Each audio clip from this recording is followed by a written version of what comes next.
welcome back to Nanowrimo channel. I'm JJ Books Corner, and today we are talking reading quarterly wrap-up stuff. I'm very excited. This is all dedicated to all my reading, so we're talking about all the books I read. Also talk a little bit about the videos I posted this month, just to tell you like how many videos I posted so far this year, which is fun. It's just a little stat for me. We'll go through my favorites, my least favorites, any DNFs I have as well. Other videos you can see that are going to be coming around the same time, as we'll have a book unhaul this quarter because I don't have any really books. I didn't really haul anything this year. I have like one or two and it's not worth the video on. And then also, we also have a book writing one, which is basically an update on where I'm at writing and what the plan is for going forward, and also a little bit of a quarter breakdown of that for stats. Alright, that being said, let's go ahead and jump into the reading portion. I am tracking my favorite movies and favorite books of each month. March is not over yet when I'm filming this, so I have not picked out my favorite book yet. That being said, we'll also go over those as well. I don't have a movie rundown of how many movies I've seen this year so far or anything like that, but I will go over my favorite movies of the quarter. That being said, let's go ahead and get started. The first thing we're going to talk about is January. I do have this graph. This graph comes from Storygraph directly. I log all my information in Storygraph. I use Storygraph, Fable, and Goodreads to track everything because I'm psychotic. Fable has some really cool little things since I'm enjoying it, but I don't love Fable as much. But there's all my book clubs are through Fable, so I gotta use it. And Storygraph is what I predominantly use. And then Goodreads, there's still a few things that they have because they've been around for so long that us readers just enjoy. So I use all three. A little long-ended answer.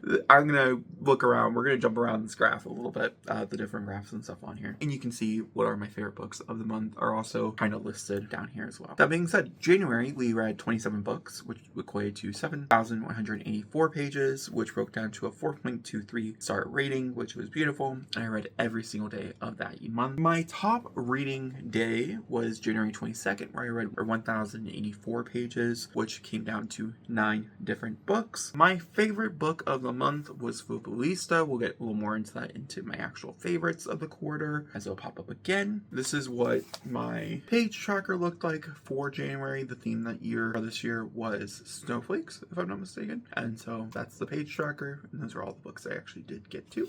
And then my favorite movie from the first month of the year, sorry, it's a bit further back, was Eeny Meeny, which is a story about two convicts having to go back, or two people who are cons who are having to do one last job, and it's their romance and stuff. It's smart weaving. Absolutely fucking adored it. 5 stars. Moving on to February. February, I read 30 books, which is so good. I read so many more books than I was getting to, which came to 7,199 pages. I was a average rating of a 3.44. I read a lot of threes that month, and I read 27 out of the 28 days. My highest reading date was February 17th, which was 932 pages, or equating to 6 books. That is in a video that you'll see this month where I filmed Under the Influence. You'll see it on 420, if you understand what I mean. And I read all those books like that and reviewed them in great detail for you. You're welcome. My favorite book of this month is This a Cry for Help? February itself looked like this. We did hearts because it was romancy. You understand my point. And then my favorite movie of this month was Send Help by Sam Raimi. I gave it a 4.5. This follows two people who get stranded on an island, and let's just say some of them are more prepared than others. It's a great time. Would recommend. I think it's officially out on digital, so you can check it out as we speak. The next month is March. March, I read 34 books so far. I am filming this 2 days before the end of March. I'm in the middle of 2 books. I could read more than this, but right now we're gonna go off of the number I currently have, which is 34 books, 8,915 pages, a 3.48 star rating, and I read every single day of this month. My highest reading day was the day I read my little sister's books, which was on March 17th. That was 1,497 pages, which equated to 6 books read that day, and then I read 5 more books for that video as well. It was a really big reading time. This is what it currently looks like. The squares are the pictures I don't physically have yet, but they will be putting in there when we do April's, when I sit down to cut everything out. But this is what it currently looks like, and my favorite book of this quarter is Her Last Breath. It is a little bit lower rating. It's a 4.5. I haven't found a 5 that I love this month yet. So my favorite movie so far, that's a great question that you're asking. I'm gonna probably have to give it to Hamnet. I think if I love They Will Kill You, which I'm seeing again on the final day of this month, it will be They Will Kill You. So it's between Hamnet and They Will Kill You. Hamnet is a story about grief, and They Will Kill You is a story about revenge, with a revenge on hard mode. Yeah, that's what I'll say. Both are great times. Hamnet, you can watch at home. I think it's on Hulu if you want to watch it. They Will Kill You just came out in theaters, and so currently is still playing adored those fucking movies so much. That's the wrap up for that, for the monthly stuff. Let's go over for total ratings, and then we'll jump into the books individually. So I read 4 books that I gave no ratings. One of them was a book I just didn't feel comfortable rating. 3 of those were DNFs, so we'll talk about them. I gave 2 1 stars, 11 2 stars, 37 3 stars, 18 4 stars, and 19 5 stars. A lot of those 5 stars are Demon Slayer books. Not that it matters, but I just think it's interesting. I've uploaded 21 videos so far this year, which I'm a big fan of. Let's go ahead and run through my favorite books of the year so far. Let's start with the DNFs. I think I only have one of them to hold up. So everything except one of them is a hard DNF. I probably won't go back to it. 2 of them are soft DNF, where I will go back. The first soft DNF we'll talk about, because I physically do have a copy of it at the moment, is Just Stab Me Now by Jill Burrup. I picked this up randomly. I was a big fan. I've already experienced the story through her shorts, and then she made a book about it. I wanted to read the book. I got the audiobook, realized the audiobook wasn't for me. However, I do think I'll enjoy it as I tandem read it, and I didn't realize that, and I should have been tandem reading it the entire time, because I really enjoy how it's formatted and how it's presented inside the book. I just didn't get that same experience in the audio, which is fine. The other one is we have The Hidden Kingdom. This is the 3rd book in the Wings of Fire series. I did read it as a graphic novel. I've not read it as a physical book. I think I read about 60 pages on that day that I decided to DNF it. I will read this.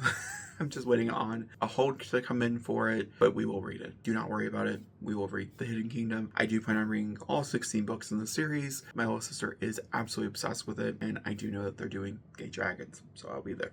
So that's The Hidden Kingdom. And then the last one is the hard DNF. I won't go back to it, which is Fenway Donovan. It just didn't really work for me. It wasn't very cozy, and it made me very anxious, and I just didn't have a good time with it. It wasn't how it was promoted to me was, and so I'm just giving it just DNFing. I think I read about 45% of it. Didn't really care for it. So those are the DNFs. Let's go into my least favorite book of the quarter. To be fair, I gave other books a 1.75, a 1.5, or something like that.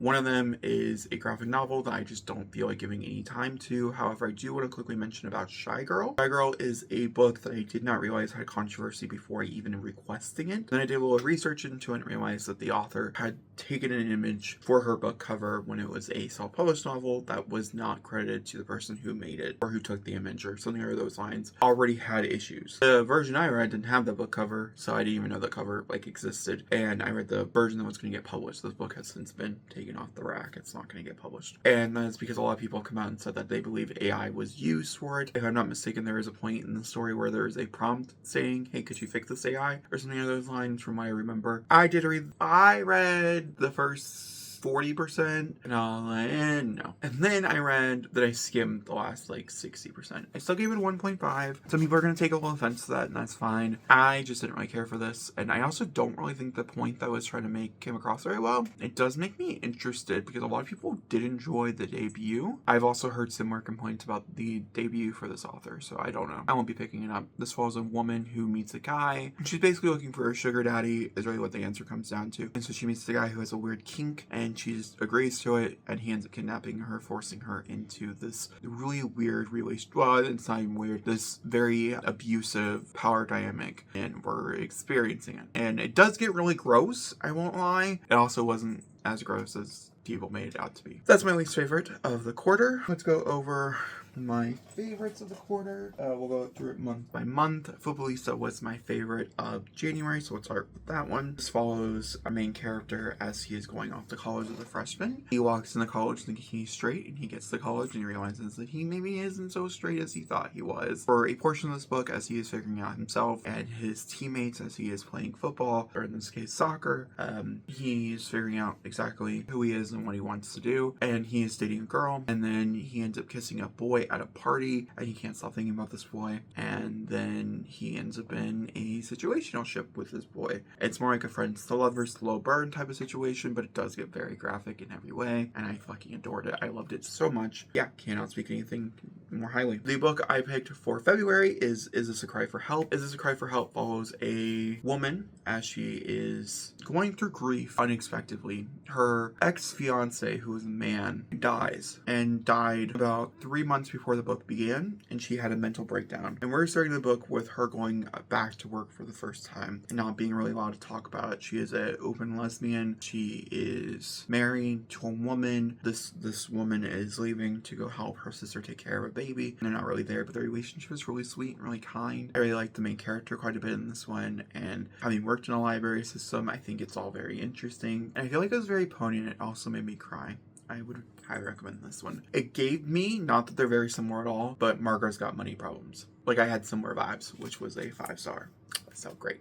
I will also be talking about March's favorite. My March's favorite book is Her Last Breath by Taylor Adams. I will have a whole review on this, so I'm not going to harp too much on it. This follows a woman who ends up trapped down in a cave with a killer, and she's having to survive, and we're experiencing that story firsthand and what that looks like. It was a 4.5. Really enjoyed myself. Would recommend it if that sounds interesting, if you like suspense thrillers that are twisty. We're going to talk about, this book is anti-racist, which I do have a whole video posted on, so I'll link you over to it. In case you're curious, this is a story. This is basically a book to help you as a person to break down your marginalizations, and so you can figure out how the best way for you to help. This has a lot to do with about helping people, and I just loved it, and I love the wording in it. Then I read 30, 40, and Forever Alone by Christina Ricco. This is her newest release, and I think it's probably my favorite book of hers outside of Again But Better. I give this a 4.75. I fucking adored this one. Oh my god, it was also my first book of the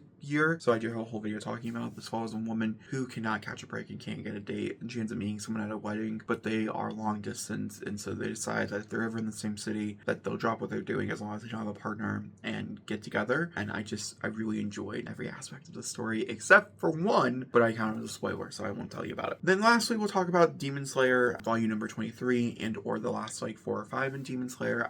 I really liked the conclusion of the story. I think it was really well done. I think the creators knew exactly what they're doing, and it's really hard nowadays to get like a good ending to a long running series, and I was just so pleasantly surprised, so it had to be on this list. That being said, that's my quarterly wrap up. Let me know in the comments down below what are your favorite books of the quarter, how many books did you read so far, all the fun stuff in the comments, and I'll talk to you next time. Thanks for watching, and goodbye.